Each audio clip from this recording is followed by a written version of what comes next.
everyone, welcome to our channel. Students, in this session today I am going to discuss with you about green marketing strategies. हमने अभी तक जो discuss किया है वो किया था about what exactly is green marketing, what its meaning, how it's evolved, and the students who want to know the meaning, the depth of this green marketing, on the top you can see the link. Firstly watch that, and after that in next session मैंने आपके साथ discuss किया था कि green marketing के क्या objectives होते हैं, क्या इसकी इम्पोर्टेंस है, and what are those features which make it separate from others, what are the key features of green marketing. और ये भी आपको सब जानना बहुत ज़रूरी है, इसलिए on the top again the link is there, go on the I button and watch this session. अब आज इस सेशन में हम बात करेंगे about green marketing strategies. If one businessman wants to excel in this kind of marketing, उनको green marketing को अपनाना है, तो क्या क्या ऐसी स्ट्रैटेजीज वो अपना सकते हैं, ऐसे क्या क्या मेथड्स हैं जिनके थ्रू वो ग्रीन मार्केटिंग की अचीवमेंट्स को अचीव कर सकते हैं, ग्रीन मार्केटिंग के जो ऑब्जेक्टिव्स हैं उनको अचीव कर सकते हैं. तो इसके लिए बहुत जानना ज़रूरी है what are those various strategies that can be adopted by various businessman. So the very first strategy is, जो आपकी यूजीसी एग्जाम में क्वेश्चन की फॉर्म में आ सकती है, कि आप इको लेबलिंग को कैसे एक्सप्लेन करेंगे. Eco labelling and certifications, this is the one strategy जिसके थ्रू आप दूसरों को बता सकते हैं that we are adopting green marketing, we are following green marketing.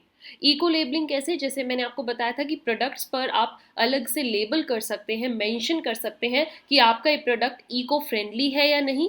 Plus आप कुछ सर्टिफिकेट्स भी शो कर सकते हैं, आपको किसी इंस्टीट्यूट से सर्टिफिकेट ऑब्टेन करना पड़ता है, आपके प्रोडक्ट को पूरा अच्छे से वहाँ पर चेक किया जाता है, it is scrutinise properly, and then that institute provide you a certificate in which it's clearly mentioned that yes, your product have passed certain tests and now your product is eco labelled product, eco friendly product. तो अगर कल कोई customer या कोई client आपके साथ deal करने आता है तो आप क्लियरली अपने सर्टिफिकेट्स दिखा सकते हैं that this is the proof and मेरा प्रोडक्ट जो है वो बिल्कुल प्योर है. So firms can make their products visibly eco friendly to attract more clients. आप अपने क्लाइंट्स को अट्रैक्ट कर सकते हो ताकि वो आपका प्रोडक्ट परचेज करे. आप वहाँ पर इको पैकेजिंग कर सकते हैं, उनको ग्रीन सिंबल अच्छे से दिखाइए, and also put suitable eco friendly credentials. Credentials means proof अपने क्लाइंट्स को दे सकते हैं रेफरेंस के तौर पर कि देखिए we have these certificates. Right. Next strategy जो बिजनेसमैन अपना सकता है वो क्या है students, packaging and optimisation. Packaging and optimisation क्या कहता है कि आप अपने प्रोडक्ट की पैकेजिंग को ऐसे कीजिए कि वो इको फ्रेंडली ही रहे. वो पैकेजिंग ऐसी होनी चाहिए कि वो बायोडिग्रेडेबल हो. कल अगर पैकेट को कोई निकाल कर फेंकता है तो वो पैकेट ऐसा ना हो जो इन्वायरमेंट को पोल्यूट करे. सो इसमें बहुत क्लियरली क्या मेंशन है दैट यूज मिनिमम रिसोर्सेज. आप जितना कम हो सके रिसोर्सेज यूज कीजिए कम से come for the production and packaging of the product also. तो इससे क्या होगा, रिसोर्सेज भी सेव होंगे, आपकी कॉस्ट, आपका खर्चा भी कम आएगा, आप कार्बन फुटप्रिंट्स कम इवॉल्व करोगे and goods will fabricate more easily. Then next is energy efficiency. Energy efficiency से क्या समझते हैं हम, कि आपका प्रोडक्ट एनर्जी एफिशिएंट होना चाहिए, कम से कम एनर्जी यूज करे and save the energy. Energy in the form कोई भी एनर्जी हो सकती है. अगर वो ऑयल यूज़ कर रहे हैं तो कम ऑयल यूज़ करें, अगर वो इलेक्ट्रिकल अप्लायंस है तो कम इलेक्ट्रिसिटी यूज़ करें. So it is a strategy also जो आप क्लाइंट्स को अट्रैक्ट कर सकते हो कि देखिए हमारा प्रोडक्ट कम एनर्जी लेता है. अब ज़्यादा बिजली का खर्चा होगा तो लोग उससे बचेंगे. Like you can switch to devices and that technology जो लेस एनर्जी यूज़ करती है जो अभी आपके पास है. तो अपने आप में अपने प्रोडक्ट्स में चेंजेस लाते रहिए. Next strategy we have is recycling and waste management. सब इस टर्म से बहुत अच्छे से वेल नोन है कि रिसाइकलिंग क्या होता है और वेस्ट मैनेजमेंट क्या होता है. Means try to put less waste. Okay, outside अपने बिजनेस के, अपनी फैक्ट्री के कम से कम वेस्ट आपका जाए, इस चीज़ पर गौर करनी है.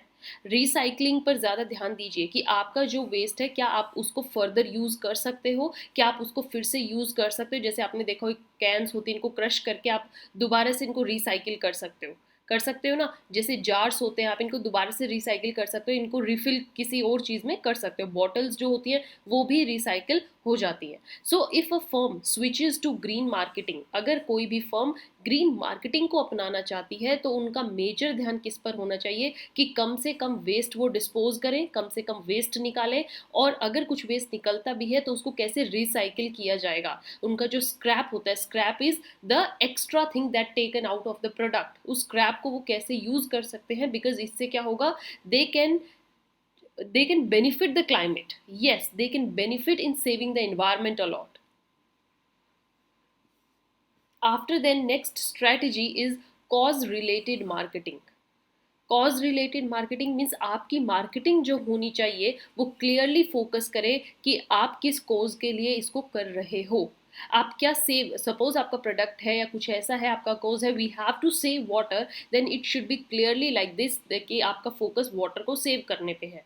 सो मार्केटिंग स्ट्रैटेजी जो भी आप अपनाओ उसमें एक ग्रीन इनिशिएटिव लेकर चलिए, उसमें एक ऐसा कोज लेकर चलिए जो कहीं ना कहीं पर्यावरण के लिए बहुत अच्छी चीज़ है, इन्वायरमेंट को सेव कर रहा है। Suppose you can take a initiative of using less energy, you can use a strategy of कि आप जितने ज़्यादा CFCs को कम से कम निकालिए। आपके प्रोडक्ट होते हैं ना, क्लोरोफ्लोरोकार्बन्स यूज़ करते हैं, रेफ्रिजरेटर्स हो गए, ACs हो गए, तो इनसे बहुत CFCs जो है वो एमिट होता है। तो आपकी स्ट्रैटेजी हो सकती है that we are focusing on less emissions of this CFCs. So these are certain initiatives that one can use and drive by a cause that a firm decides and they can work on it.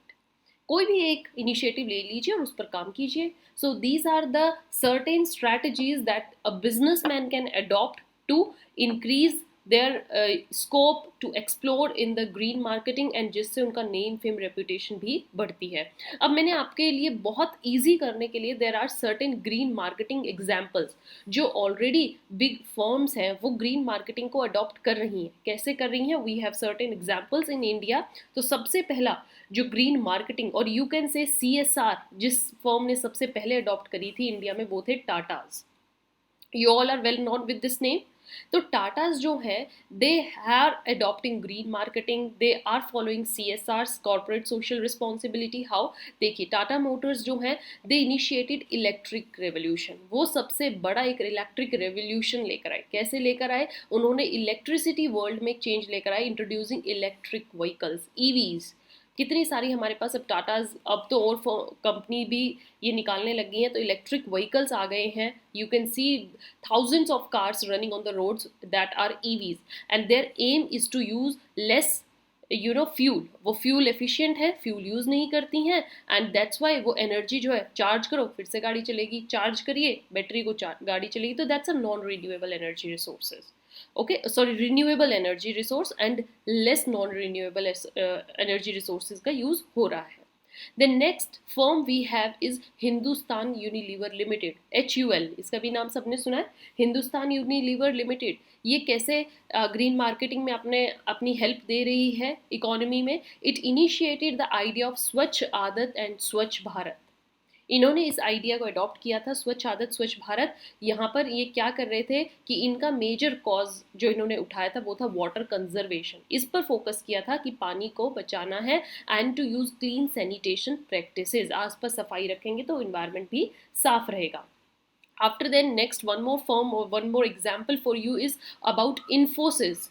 Infosys भी एक firm है, they worked on sustainability at work. IT firm है इन्फोसिस, तो उन्होंने किस चीज़ पर focus किया था, they focused on using energy efficient devices. ऐसे इलेक्ट्रिकल अप्लायंसेज यूज़ करने हैं जो एनर्जी एफिशिएंट है, जो कम से कम एनर्जी का यूज़ करते हैं। टेक्नोलॉजी ऐसी यूज़ करनी है जिसमें लेस एनर्जी रिसोर्सेज इन्वॉल्व हों। So these are the various strategies and examples that we discussed here in this session, and I hope you really enjoyed it, really gained a lot of information. You can follow us on this Telegram, you can mail us your queries, your doubts, your suggestions. If you need notes, you can mention us there. We will reply you as soon as possible. Till then, keep watching, keep sharing. Thank you so much.